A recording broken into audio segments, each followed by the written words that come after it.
তো তাদের অস্তিত্ব বিলীন হওয়ার পথে, তো স্বাভাবিকভাবেই তারা একটা না একটা কিছু করতে হবে।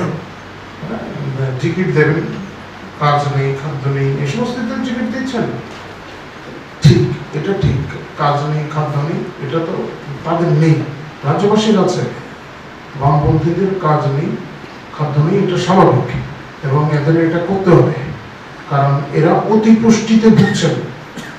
আপনারা দেখেছেন না, বিভিন্ন জায়গায় যাবেন, এখন তো বিভিন্ন গ্রামে পাকা বাড়ি হয়েছে। এক সময় যখন আপনারা সাংবাদিকরা যারা আছেন, যে সমস্ত গ্রামে একটা পাকা বাড়িও ছিল না, সাধারণ মানুষের সেখানে যদি একটা পাকা বাড়ি থাকে, সেটা ওই তাদের পার্টি অফিস।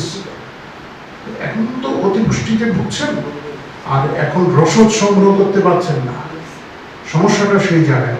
সেই জন্য এই সমস্ত জিগির দিয়ে তারা করবেন, নিজেদের অস্তিত্ব টিকিয়ে রাখার চেষ্টা করবেন।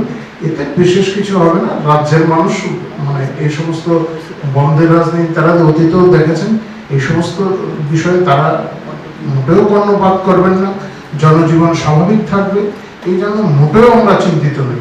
রাজ্যের জনগণের জবাব দিয়ে দেবেন, ইতিমধ্যেই দিয়েছেন। বিধানসভা নির্বাচনে প্রধান বিরোধী দলের মর্যাদা হারিয়েছে, এখন আরো অবস্থা খারাপ হবে আগামী দিনে।